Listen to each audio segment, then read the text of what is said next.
सम्माननीय हिजोको सभामा जुन असाधारण राष्ट्रिय एकता जो अत्यावश्यक छ,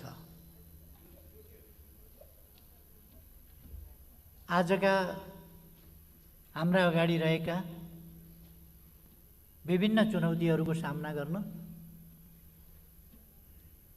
चाहे त्यो राष्ट्रियताको सवालमा होस्, चाहे त्यो कोभिड-19 को सवालमा होस्,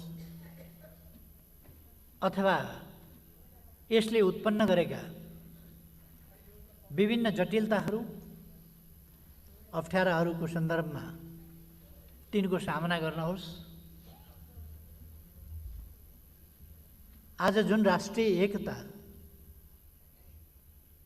र संयुक्त प्रयासहरू, साझा प्रयासहरूको आवश्यकता छ, त्यो जो हिजोको सभामा देखा पर्यो।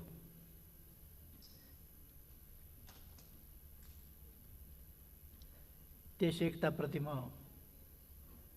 सिङ्गे हाउसको सन्दर्भमा गर्व गर्दछु।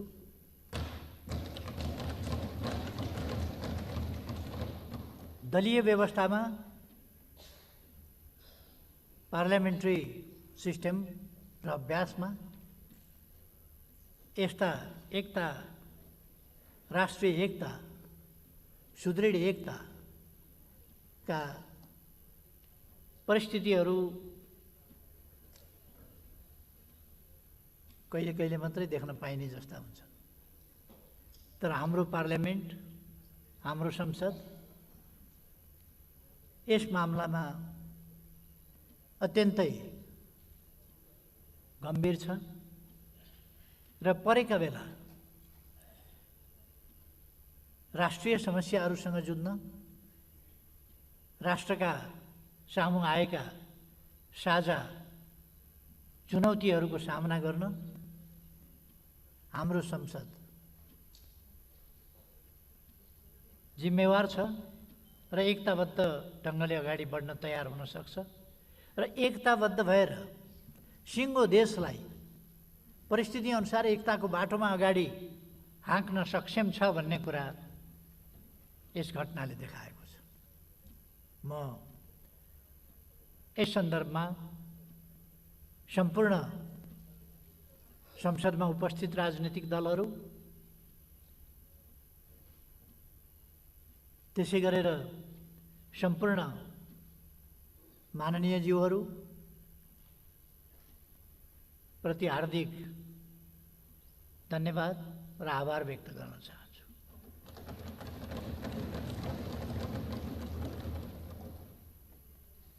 त्यसै गरेर संसदभन्दा बाहिर पनि जुन राष्ट्रिय एकता यस सवालमा देखिएको छ, सम्पूर्ण बौद्धिक क्षेत्र, नागरिक समाज र सामाजिक जीवनका विभिन्न तबकाहरू, सङ्घ संस्थाहरू सबैतिर पनि जुन राष्ट्रिय एकता प्रदर्शन भएको छ, यसमा खुसी पनि व्यक्त गर्न चाहन्छु। यो आजको राष्ट्रिय आवश्यकता हो र हाम्रो संसद यस्ता राष्ट्रिय आवश्यकताका घडीहरूलाई चिन्न र तदनुसार अगाडि बढ्न सक्षम छ भन्ने कुराको यो एउटा ज्वलन्त प्रमाण हो।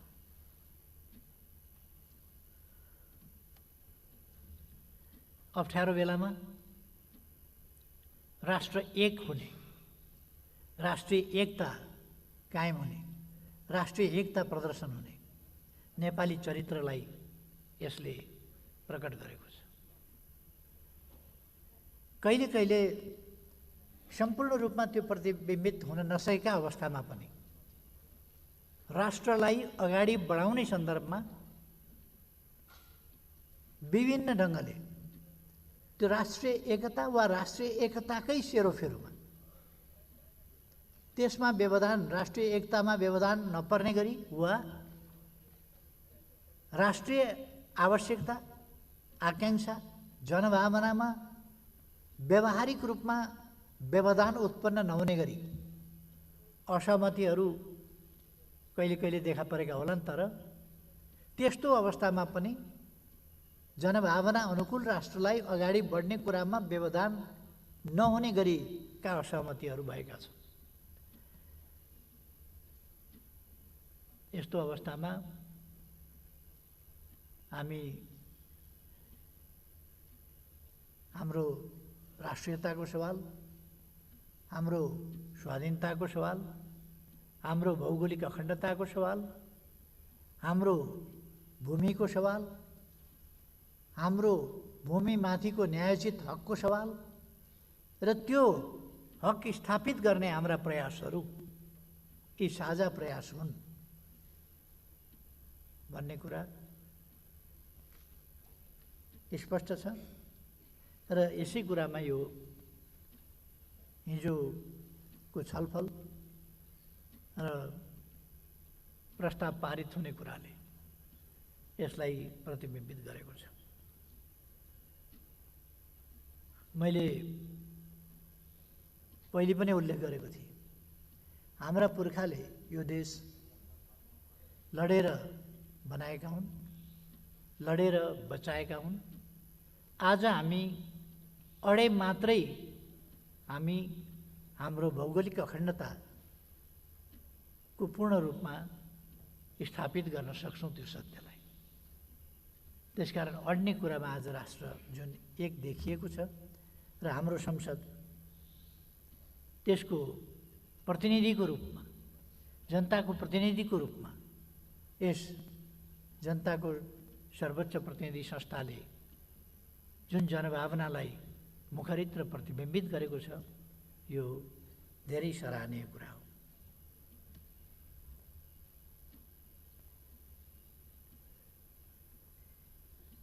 हिजोको प्रसङ्गमा म अलिकति के राख्न चाहन्छु भने, सभामुख महोदय, यो हामीले कसले जस लिने, कसले श्रेय लिने,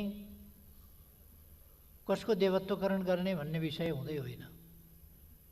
यो सिङ्गो नेपालीको साझा भावनाको प्रकटीकरण हो। यसमा हामीले लामो समयदेखि, कहिले कसले उठायो होला, कहिले कसले उठायो होला, लामो समयदेखि उठाएका छौँ। जनस्तरबाट उठेको छ। आफ्नै स्वेच्छाले खोज, अध्ययन, अनुसन्धान गरेका छन् व्यक्तिगत रूपमा। अध्ययनकर्ताहरूले, अन्वेषणकर्ताहरूले, खोजकर्ताहरूले तथ्यहरू खोजेका छन्, स्थापित गरेका छन्, तिनीहरू प्रकट गरेका छन्। र यसमा हामीले कसैले जस पाउला कि भन्ने पनि चिन्ता गर्नु पर्दैन, कोही जसबाट छुट्ला कि भन्नु पनि पर्दैन। यो हाम्रो संसदको सर्वसम्मत निर्णय हुन्छ। त्यसमा कसले बढी कसले कम भन्ने प्रश्नै हुँदैन। सबैले सर्वसम्मत गरेपछि सबैका भोट, सबैका मन, सबैका विचार, सबैका भावना एकै ठाउँमा समाहित छन् भन्ने कुरा स्पष्ट छ। त्यसकारण म आग्रह गर्न चाहन्छु कि हामी एउटा फराकिलो भावनाका साथ अगाडि बढिरहेका छौँ। यो धेरै नै खुसीको कुरा हो। यसका निम्ति विभिन्न सर्वदलीय बैठकहरू, सर्वपक्षीय बैठकहरू समेतका राय सल्लाह परामर्श अनुसार नै र बाहिर जनस्तरबाट आएका विचार र भावनाहरू अनुसार नै यी प्रयासहरूलाई अगाडि बढाइएको कुरा म यस गरिमामय सदन समक्ष अनुरोध गर्न चाहन्छु। सभामुख महोदय, विनियोजन शीर्षक र विन्यास गरिएको बजेटको बारेमा मलाई लाग्छ समग्र नै स्पष्ट पारिसकिएको र भइसकेको अवस्था छ।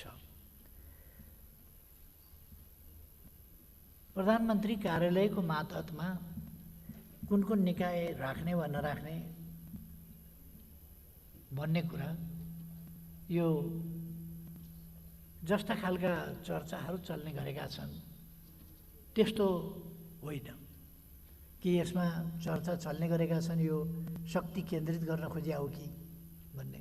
म फेरि विनम्रताका साथ भन्न चाहन्छु, अहिलेको सरकारलाई शक्ति केन्द्रित गर्ने कुनै ख्वाब छैन। यसको उद्देश्य शक्ति प्राप्ति वा कायम राख्ने होइन। यसको उद्देश्य सरकारका विभिन्न निकायको विभिन्न अङ्गहरूको सबैको प्रभावकारिताको अभिवृद्धि हो र त्यो सरकारको प्रभावकारी परिचालन अन्तर्गतको ती निकायहरूको प्रभावकारी परिचालनको विषय हो र तिनीहरूको प्रभावकारी परिचालनबाट देशमा सुशासन र विकासलाई तीव्र गतिले अगाडि लान सकियोस्, सही ढङ्गले अगाडि लान सकियोस् र नेपालका समस्या समाधान गर्न सकियोस्, नेपाली जनताका आकाङ्क्षाहरू पुरा गर्न सकियोस्। यसबाहेक अहिलेको सरकारका अरू केही उद्देश्यहरू छैनन्। त्यसकारण जुन निकायहरू प्रधानमन्त्री कार्यालय मातहत रहेका छन् तिनको काम प्रभावकारी ढङ्गले अगाडि बढेको छ र जुन निकायहरूलाई पछिल्लो समयमा प्रधानमन्त्री कार्यालयको मातहत ल्याइएको छ तिनीहरूको प्रभावकारिता बढेको छ। जुन निकायको पनि, जुन निकाय पहिलेदेखि नै छँदै थिए,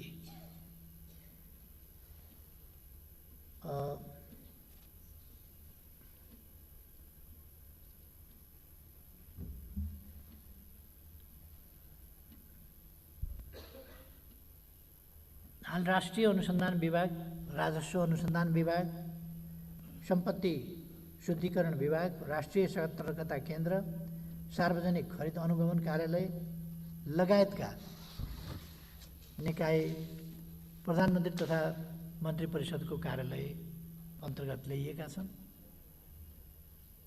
अन्य मुलुकका पनि हामीले अनुभवहरू हेरेका छौँ र यसो गर्दा व्यावहारिक रूपमा देखिएको प्रभावकारिता समेतका आधारमा यी निर्णयहरू लिएका हुन् र हाम्रा यी निर्णयहरूभन्दा पछिका अनुभवहरूले तिनको सहीपनालाई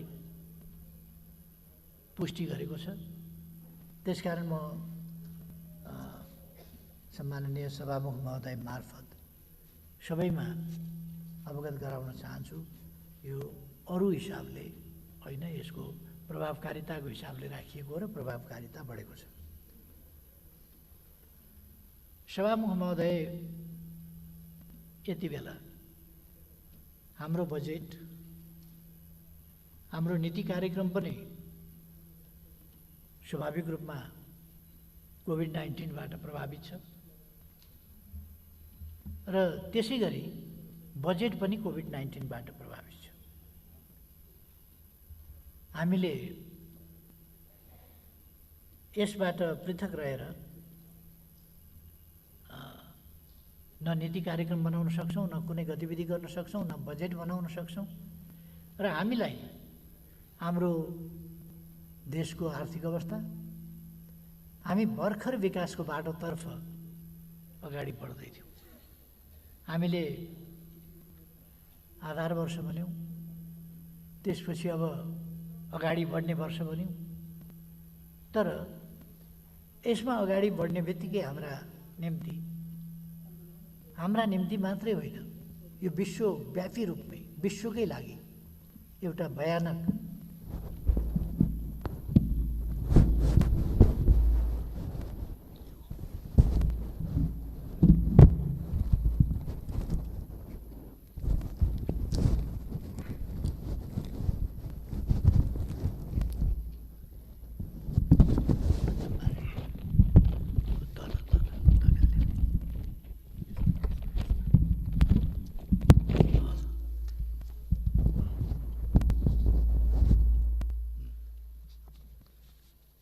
विश्वव्यापी रूपमै एउटा विश्वकै लागि साझा चुनौतीको रूपमा नोभल कोरोना भाइरस देखा पर्यो अथवा कोभिड-19 देखा पर्यो। यसले विश्व नै आक्रान्त छ। विश्व मानव जातिको अस्तित्व, मानवताको अस्तित्व र सामाजिक प्रबन्धमा भयङ्कर खलबली र अर्थतन्त्रमा डरलाग्दो हमला अथवा ह्रास, अर्थतन्त्रलाई नै हलचल गर्न नदिने गरी हराउने, समाजलाई हराउने र मानिसको स्वास्थ्यमा गम्भीर असर पार्ने र अहिलेसम्म लाखौँको ज्यान गइसकेका छ, हामीलाई थाहा छ। यो परिस्थिति आइलाग्यो र हामीले त्यसको सामना गर्न उठ्नु पर्यो र सामना गर्ने कुराका निम्ति हामीले सुरुदेखि नै गम्भीरतापूर्वक ध्यान दियौँ। कतिपय आलोचनाका पक्षहरू छन्, म ती आलोचनाहरूलाई, सुझावहरूलाई, टिप्पणीहरूलाई सकारात्मक रूपमा लिन चाहन्छु। यो सबैले भोग्नु परेको साझा सवाल हो, साझा समस्या हो र यसमा कसैले अन्यथा आग्रहका साथ कुनै सुझाव देला अथवा टिप्पणी गर्ला भन्ने म त्यति ठान्दिनँ, किनभने यो हामी सबैको निम्ति साझा शत्रु हो कोभिड-19। यसबाट पर्ने असर हामी सबैलाई परेको छ र पर्छ। त्यसर्थ हामीले यसको सामना गरिरहँदा हरेक नेपाली यस विरुद्धको लडाइँमा एउटा सिपाही हो भनेर मैले पहिले पनि बोलेको थिएँ, अहिले पनि म त्यो दोहोऱ्याउन चाहन्छु। यस्तो अवस्थामा कसैका पनि टिप्पणी वा सुझावहरूलाई नकारात्मक रूपमा लिनुपर्ने छैन। र अर्को कुरा, यस्तो अप्रत्याशित कुराहरू आउँदा जसले दुनियाँका शक्तिशाली, धनी, ठुला, सबल, विकसित राष्ट्रहरू पनि अत्यन्तै प्रतिकूल ढङ्गले आक्रान्त भएका छन् भने हामी कहाँ प्रतिकूल असर पर्नु अस्वाभाविक होइन।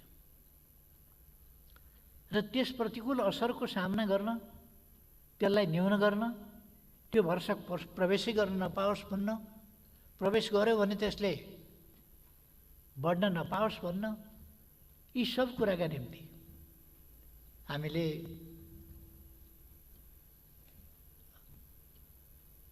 सुरुदेखि नै प्रभावकारी ढङ्गले प्रयास थाल्यौँ। यद्यपि म यसमा 100% भन्न चाहन्न, किनभने यो छापावाल सुन के सुन भन्दाखेरि पनि 9999 भनेर 99.99% को ग्यारेन्टी गर्छ उसले, तर 100 भन्दैन। 100% प्युरिटी गाह्रो कुरा हो। हाम्रा प्रयासहरू पनि 100% सफल छन् या 100% ठिक मात्रै कदम अगाडि बढेका होलान् अथवा कहीँ कमी रहेको नहोला, पर्याप्त होला, सबै 100% पर्याप्त होला, म भन्दिनँ, कमीहरू हुन सक्छ। तर हाम्रा प्रयासहरू प्रभावकारी भएकै हुनाले अन्यत्र धेरै विकराल रूप लिइसक्दाखेरि पनि हाम्रोमा 9बाट 10 पुग्न सकेका थिएन सङ्क्रमितको सङ्ख्या। दुनियाँमा मृत्यु हुनेको सङ्ख्या एउटा भयावह स्थितिमा पुग्दा पनि हाम्रोमा मृत्यु हुनेको सङ्ख्या 1 पनि थिएन। यद्यपि हामी कहाँ सुरुमा, म कसैलाई दोष दिन चाहन्न, तर हाम्रो तयारी कस्तो थियो त? हाम्रो स्वास्थ्य स्थिति कस्तो थियो? पहिलो कोभिड-19 सम्बन्धी टेस्ट, पिसिआर टेस्ट गर्न हामीले हङकङ पठाएका थियौँ भनेर मैले भनेकै छु। सुरुमा हामीले त्यसरी हङकङ पठाउनु परेको थियो भने अहिले हामीसँग 21वटा टेस्ट मेसिनहरू छ। केही ठाउँमा व्यवस्थापनको गम्भीर कमजोरी देखिन्छ।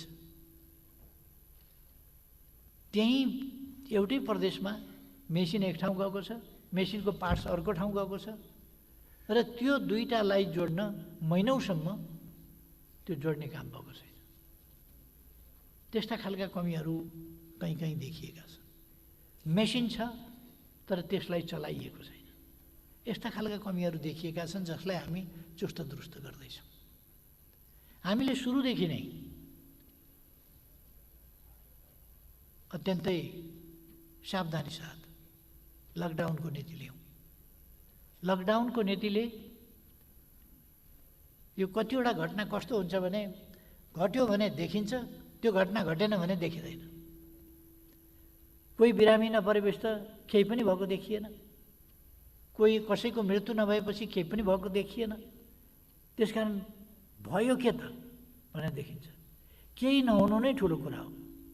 कोही बिरामी भएन, कसैको मृत्यु भएन, त्यही ठुलो कुरा हो। महत्त्वपूर्ण विषय नै त्यही हो। र हामीले गरेको लकडाउन, सामाजिक दूरी कायम गर्ने कुरा, मास्क लगाएर हिँड्ने कुरा, साबुन पानीले हात धुन हामीले सिकाउने कुरा, राम्रो खानेकुरा खाने र स्वस्थ रहने निरोगी नेपाल बनाउन व्यक्ति निरोगी हुनुपर्छ भन्ने कुरा, यी प्रयासहरू हामीले अगाडि बढाएका यी सामान्य कुरा थिएनन्। हामीले दुनियाँका विभिन्न देशहरूसँग आग्रह गर्यौँ। अहिले हामी कहाँ क्वारेन्टाइन पनि बनाएको छैन। कोभिड के आयो, यसरी फैलियो कि बाँध फुटेको बाढी जस्तो त्यसरी फैलियो।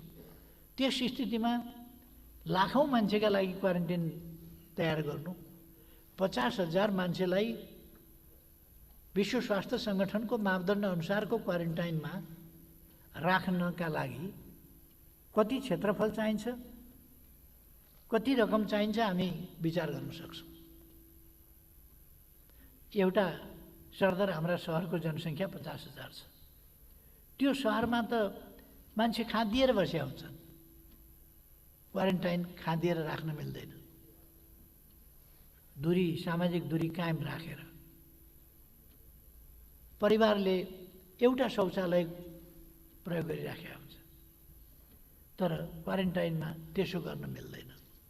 त्यसो भएपछि त्यसको प्रबन्ध सस्तो, सहज र सरल विषय होइन, धेरै गम्भीर विषय हो। हामीले एकैचोटि, जबकि हाम्रो देश श्रमिक बाहिर पठाउने देशको जस्तो रूपमा जानिने गरेको छ, त्यस्तो अवस्थामा केही नभए विद्यार्थीहरू समेत गरेर पनि लगभग हुन सक्छ, केही नभए पनि 25-30 लाख मान्छे त बाहिर होला।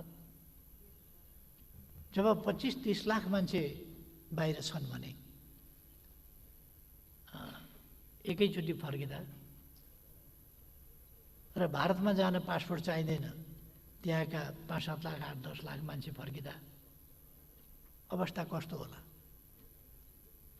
त्यसकारण त्यो व्यवस्था एकैचोटि हुन सक्दैन थियो। हामीसँग पूर्व तयारी थिएन। हामीले जब सुरु भयो तब तयारी गर्दै जानु पर्यो। र आज हामीसँग केही तयारीको स्थिति राम्रैसँग बन्दै गएको छ।